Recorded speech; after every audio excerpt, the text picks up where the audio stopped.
This is going to be video number 87 and video number 88 on your Firearms Defense channel. I have a lot of material here to cover, so I decided to break it up a little bit into two videos, because even if I could squeeze it all into one 15-minute video, I decided I didn't necessarily want to do that. Okay, these two videos are about three killings that I'm going to cover on my channel. The first two I've already covered extensively, and that was the killing of Mayor Chai Calvo's family pets, and the murder of Aiyana Jones in Detroit. And the next one I'm going to cover actually two separate people that died. I'm going to cover this person, Dijon Marquis White, and the officer that he killed in San Diego, Jeremy Henwood. And that's what I'm going to cover here, and that's why I'm going to break it up into two separate videos. Okay, the first thing, as you know, I've already covered Mayor Calvo's family pets and Aiyana Jones. I'm going to read a statement here about this guy, Dijon Marquis White, who committed suicide, apparently, as near as I can ascertain. This is a news item in the San Diego News issued by the Urban Corps. It's a statement on Dijon White's death. Both the staff and the Corps members at the Urban Corps of San Diego County are completely devastated and deeply saddened by the recent tragic events involving shooting suspect Dijon Marquis White, in parentheses, deceased. We mourn the loss of San Diego police officer Jeremy Henwood, and our prayers for a complete recovery go out to the second victim, Martin Hanna. Dijon came to Urban Corps in January 2011 through the temporary fire fuel reduction program, which put disadvantaged young adults to work on brush removal projects throughout San Diego County. All the participants, including Dijon, had significant barriers to employment. Dijon performed well on the job and was invited to join our recycling collections department in late March. There was no indication that Dijon had anger or other issues. He got along well with his fellow Corps members.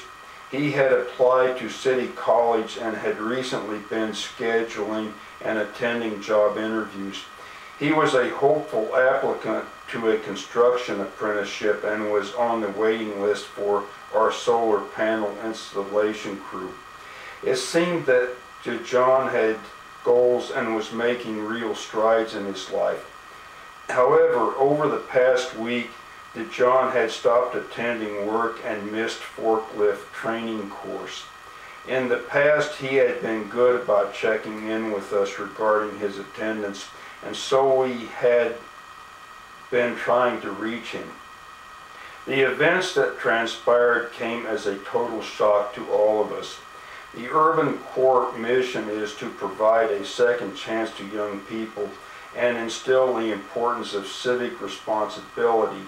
And so it is terribly heartbreaking for us that this young man went down such a sudden, violent path, taking an innocent civil servant with him and causing pain to so many.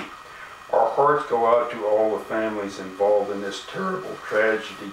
Well, a comment here, of course, looking at this gentleman's name and reading the story here and the events and everything, and of note was I didn't find a picture of him here on the news anyplace. I didn't see his picture anyplace, but I assume this gentleman is a member of the black community, which of course comes as no surprise, because, you know, there's probably many more like him over there. Now, in fairness to the black community, we also have people like Timothy McVeigh, of course, and this recent nutcase over here in Arizona, Jeremy Lautner, yeah, I'm drawing a blank on his name for a second, but these nutcases were white, so I mean, there's no way you can, you know, in fairness, blame this on this racial thing. Now, Jeremy Henwood here, I have, let me check off things as I read them here, because that's the only way I'll cover this. I have the Jeremy Henwood memorial page here that I pulled up. Biographical info: he was 36 years old. He had been on the force for 4 years. Badge number 6378. Incident details: cause of death, gunfire. Date of incident: August 6, 2011. Weapon used: shotgun. Suspect info: shot and killed. Police officer Jeremy Henwood was shot and fatally wounded while stopped at a traffic light. While Officer Henwood waited at the red light near University Avenue and 45th Street, a vehicle pulled up along his driver's side. A suspect in the passenger side of the other vehicle opened fire with a shotgun, wounding Officer Henwood.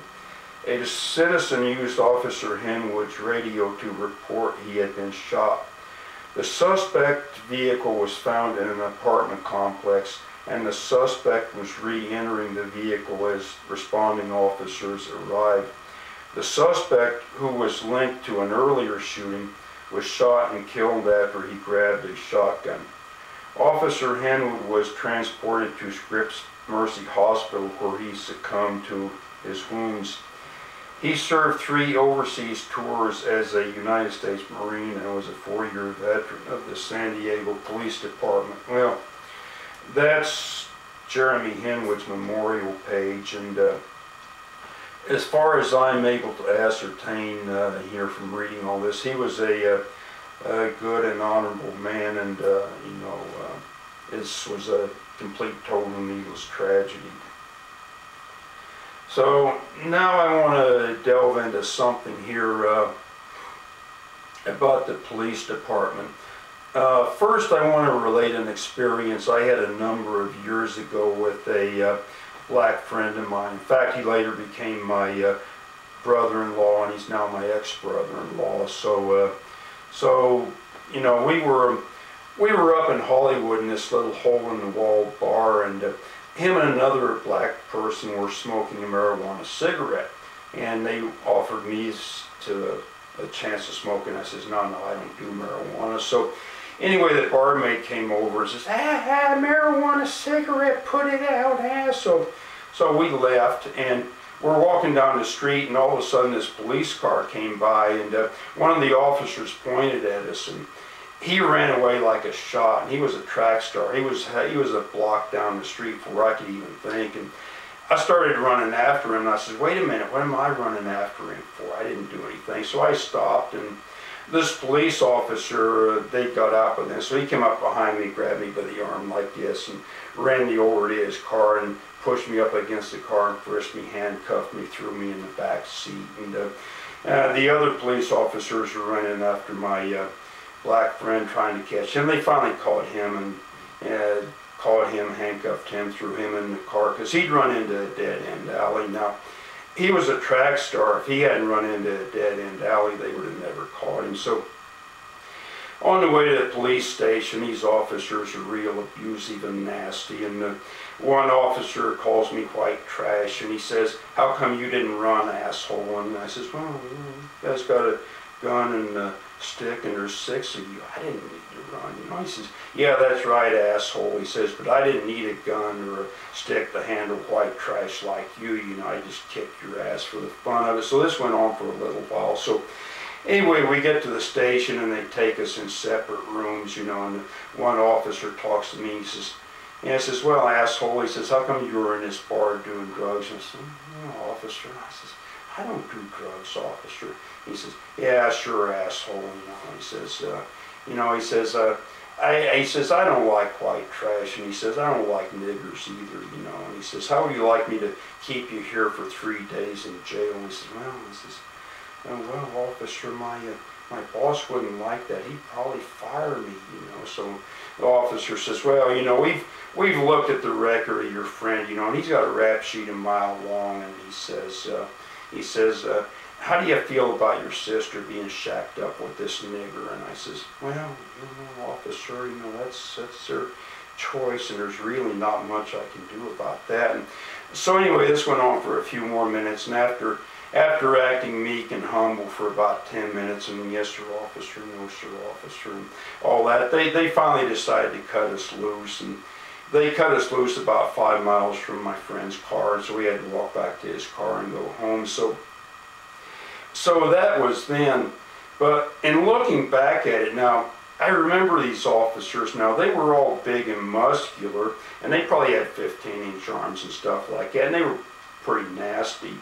But at least they all had hair, and they didn't have wraparound sunglasses, and they didn't have the stormtrooper boots, and they only had 15-inch arms, and they could probably only bench press about 200 pounds or so.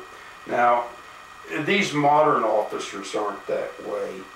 But anyway, that leads to my next thing here that I want to read, which is I want to read a passage from the King James Version of the Holy Bible before I get back to the police department now, as it's constructed now. This is from Matthew 26, verses 51 through 54. And behold, one of them which were with Jesus stretched out his hand and drew his sword and struck a servant of the high priest and smote off his ear. Then Jesus said unto him, Put up again thy sword into his place, for all they that take the sword shall perish with the sword. Thinketh that I cannot now pray to my Father, and he shall presently give me more than 12 legions of angels. But how then shall the scriptures be fulfilled, that thus it must be?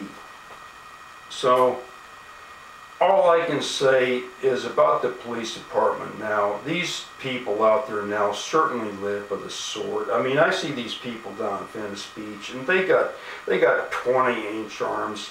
God knows what they do in the gym. They must bench 500 pounds, take human growth hormones, steroids, all that stuff.